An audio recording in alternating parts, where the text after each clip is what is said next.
envers du décor, opération montage.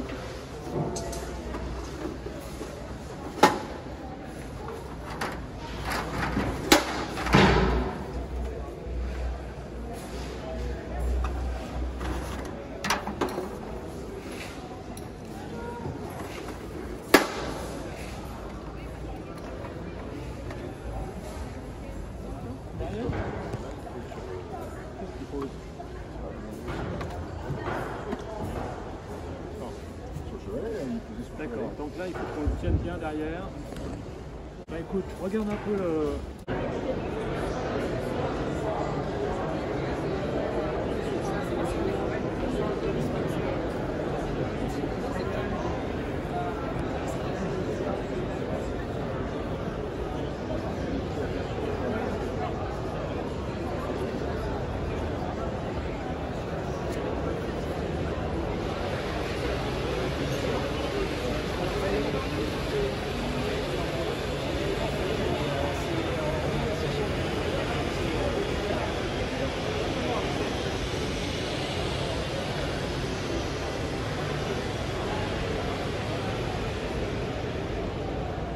Bonjour à tous, nous sommes donc au Salon d'Agriculture, aussi à la porte de Versailles, et nous sommes le samedi 24 février. Nous sommes un certain nombre de représentants de la section 1 de l'Académie qui est consacrée aux productions végétales. Et donc pour les visiteurs, nous avons prévu aujourd'hui de parler de différents sujets d'actualité concernant les productions végétales. Et pour cela, nous avons préparé quelques petites présentations illustrant des sujets sur l'eau, sur le changement climatique, sur les gaz à effet de serre, sur un certain nombre de grandes productions comme les oléagineux, les céréales, etc. Et ces présentations ont été faites en grande partie à partir de fiches existantes de l'encyclopédie de l'Académie. Et depuis maintenant 3 ou 4 ans, l'Académie a fait un très gros effort de construction de cette encyclopédie avec des fiches de 3-4 pages qui essayent de transmettre un certain nombre de connaissances sur tous ces sujets et que nous invitons beaucoup les visiteurs ou les auditeurs à venir consulter. Et les présentations, elles, seront probablement également aussi disponibles sur le site de l'Académie d'Agriculture. Voilà, donc nous souhaitons à tout le monde bonne visite et sachant également que les autres jours de la semaine, ce sont nos collègues des différentes sections, forêt, élevage, etc., différentes grandes thématiques qui viendront elles-mêmes présenter leurs activités. De différentes façons, soit par des présentations, soit par des petites vidéos, soit même par des jeux. Nous avons des collègues qui ont prévu un petit jeu sur le changement climatique. Voilà, bonne visite. Très heureux de vous retrouver ici en direct de la porte de Versailles dans le cadre du Salon de l'Agriculture. On va parler nutrition augmentée, mais juste avant, puisqu'on a le plaisir d'avoir Éric Delorme, qui est agriculteur. Où Éric? Donc Éric Delorme, je suis agriculteur en Beauce. Et d'après le t-shirt, je pense que vous avez manifesté un peu. Oui, 3 semaines de manifestation et ce matin pour accueillir le président Macron.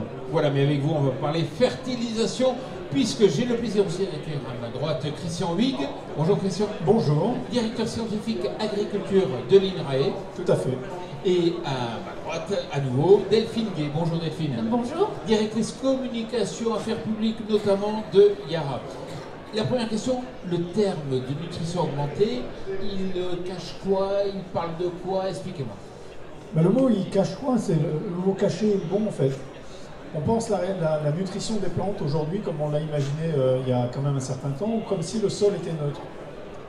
Et on fertilise comme si on fertilisait en du sable. En fait, on peut penser le système complètement différemment, en disant, mais tout on fait la plante, et on le sait aujourd'hui, elle est environnée par des micro-organismes. Et la question, elle est comment on les prend dans la balance, comment on les prend dans la discussion, parce que ces micro-organismes, alors on sait qu'il y en a quelques-uns qui vont aider à fixer l'azote, par exemple. Bon, mais on n'utilise pas tant que ça, et puis il n'y a que quelques espèces qui le font. On sait qu'il y a des plantes qui vont, des micro-organismes qui vont aller chercher le phosphore.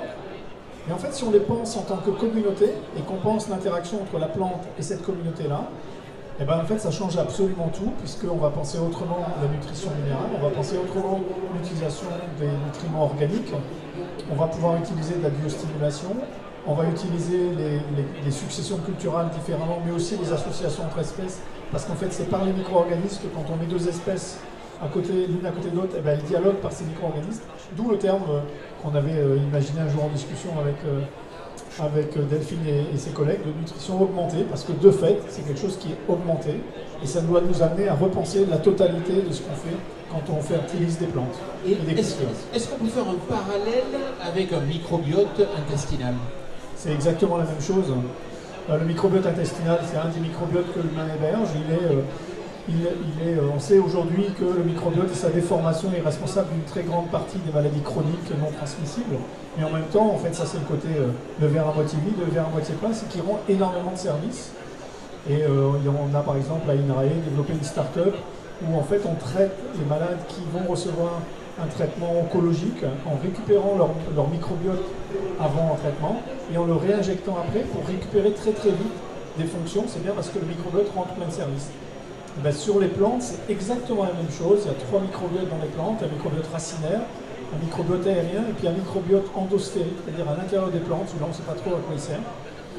Une partie qui est pathogène et une grande partie qui rend des services qu'on ne connaît pas trop. Sur les plantes, sur la partie aérienne, il a tendance à avoir une fonction de protection et en saturant tous les sites. Et puis il y a peut-être d'autres choses qu'on ne connaît pas encore. Et au niveau racinaire, eh ben, en fait, il a une fonction de protection. Et c'est exactement les mêmes micro-organismes qui vont protéger la plante de ce qui se passe dans le sol que les micro-organismes qui protègent la paroi de notre système intestinal, de ce qui passe dans l'intestin, qui n'est pas toujours très beau à voir. Et donc il y a une fonction de protection, il y a une fonction de nutrition par échange de nutriments. Donc la plante, elle va donner du sucre qui va permettre à ces micro-organismes de se développer. Selon le type de sucre, il y aura certaines familles qui vont se développer plus que d'autres. Et puis en échange, ces micro-organismes vont apporter des éléments à la plante. C'est une pensée totalement différente. Et ben, en fait, ça montre, on découvre juste que le vivant est infiniment plus complexe que la vision réductionniste qu'on a eue par ce qu'on va appeler les périodes d'intensification. Alors justement, on avait une vision assez simple. Avant, il suffisait d'apporter du béné, presque des engrais. Aujourd'hui, c'est beaucoup plus complexe la vision qu'on peut avoir. Et nous, chez Yara, en tant que producteur de solutions de nutrition des plantes, on a très rapidement travaillé avec notre centre de R&D pour d'abord répondre à la question du pourquoi. Aujourd'hui, nos agriculteurs sont dans une approche qu'on peut résumer à une approche d'agriculture régénérative où on veut faire mieux avec moins. Nous, on parle de mieux d'engrais. Et donc, ils veulent du sur-mesure, ils veulent bien évidemment que cette innovation, toute cette recherche, toute cette meilleure connaissance des interactions entre la plante, le sol, les micro-organismes, soit utilisée aussi pour leurs plantes, pour leur culture, car on a une agriculture diversifiée et chaque plante, chaque culture a des besoins bien spécifiques. Et donc, chez Yara, on a mis en place un programme de solutions, alors de nutrition augmentée, où on parle aussi de fertilisation associée, pour additionner les synergies.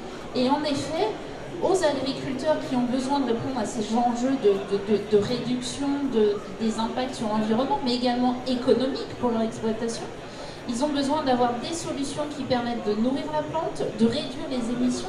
Et notre travail à nous, en tout cas industriels, et dans les collaborations que nous pouvons avoir avec la recherche privée, c'est justement d'avoir ces additions biostimulants avec des engrais organiques, des engrais minéraux, mais également les outils d'aide à la décision, parce qu'il faut intégrer toute cette recherche aussi d'intelligence artificielle dans ce suivi.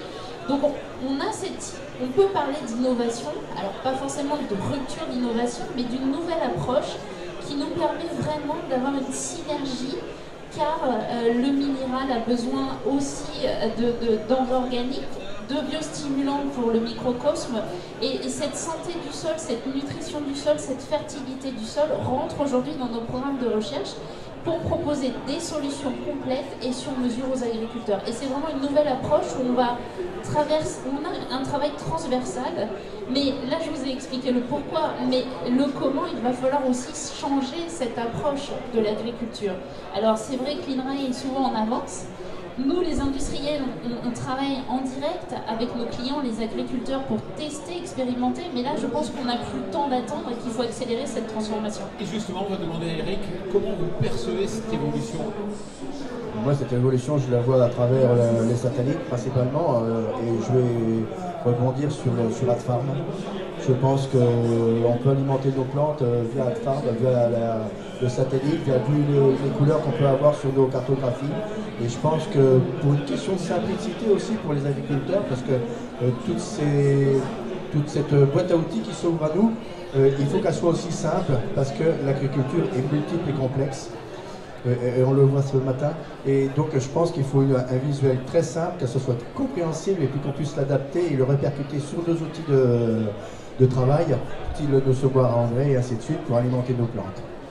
Que ce soit compréhensible et puis qu'on puisse l'adapter et le répercuter sur nos outils de travail, style de semoir à engrais et ainsi de suite pour alimenter nos plantes.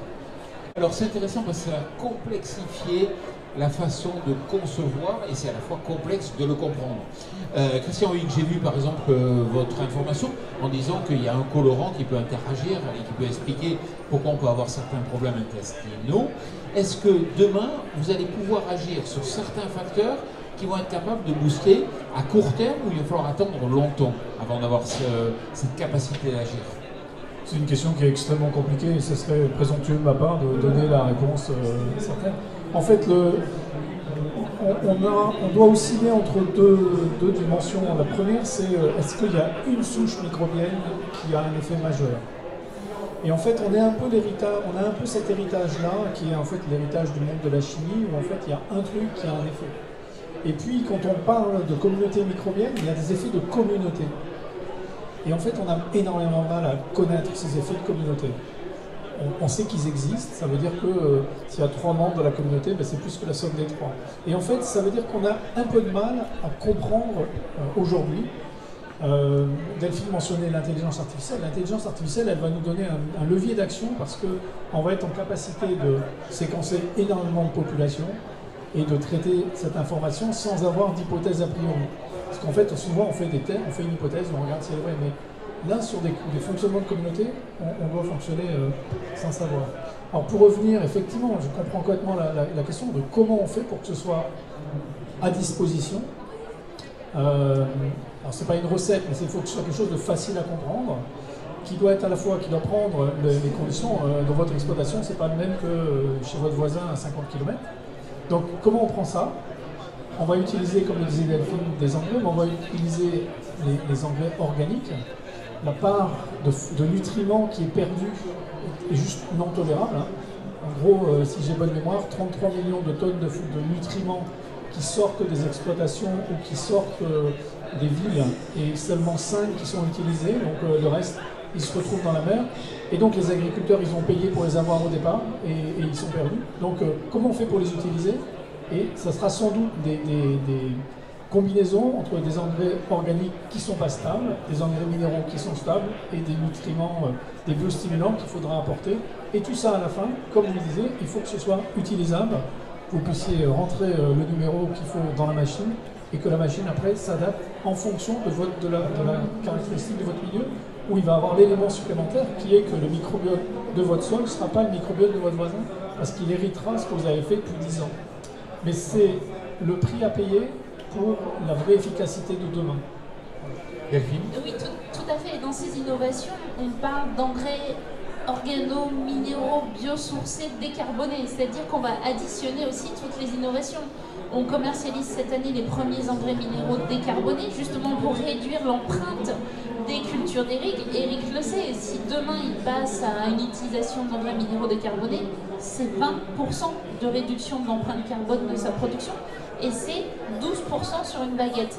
Donc en fait l'idée c'est, comme le disait mon voisin Christian, comme le disait Christian, l'objectif aussi c'est de réutiliser tous ces nutriments qui sont perdus, tout simplement. Mais c'est grâce à l'évolution des connaissances et à cette meilleure compréhension des interactions qu'on va pouvoir trouver des solutions pour extraire tous ces nutriments qui sont actuellement perdus. Donc l'idée, c'est de faire, bien sûr, d'intégrer la partie circuit court, biosourcé, décarboné dans cette approche de la nutrition augmentée. Donc on a vraiment une nouvelle approche qui peut rapidement être intégrée dans les exploitations. Et vous avez aujourd'hui la capacité justement à intégrer une complexité supérieure en termes de fertilisation. C'était déjà compliqué avec la répartition en fonction des zones dans la parcelle. Oui, ça, donc chez Yara, on a la pince Tester. Et c'est le premier outil qui est quand même très facile d'emploi aujourd'hui et qui nous donne un résultat le plus rapide possible et puis qui nous permet aussi de fertiliser. Après, avec AdFarm, très clairement, l'outil fonctionne très bien et au top. Donc ça nous permet de visualiser très rapidement si nos plantes ils ont faim ou pas, quoi. Et je rebondis sur ce que vous dites, Christian. Moi, ce qui m'intéresse quand je vais dans ma parcelle, par exemple, de pommes de terre, c'est de pouvoir l'interroger, de savoir de ce qu'elle a besoin.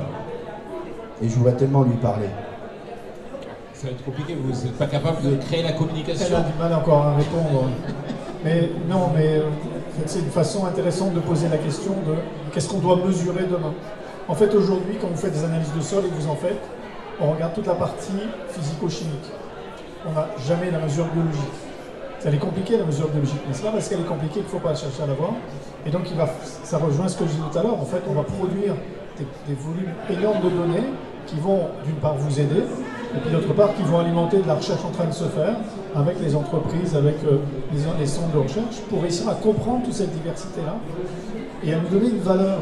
En fait, on est un peu les héritiers d'un endroit où on a voulu tout artificialiser, et ce qui est, en artificialisant le sol, en fait, on a oublié qu'il nous rendait énormément de services. Et bien, il y a une valeur à ces services rendus par la couche la plus inconnue, qui est les microbes, mais qui est la couche la plus importante en matière de biodiversité. Donc c'est incroyable, c'est vertigineux, c'est passionnant pour le futur. Et merci à vous d'être venus ici pour en débattre. Christian Huyghe, Delphine Gay, Éric Delorme, et puis surtout, merci à vous.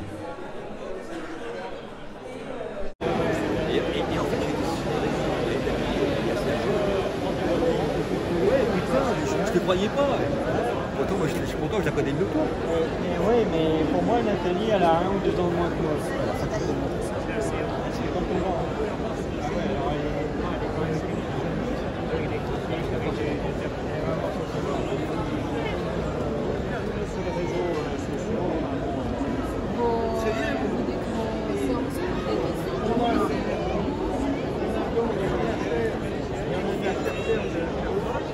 Cette année, en moyenne,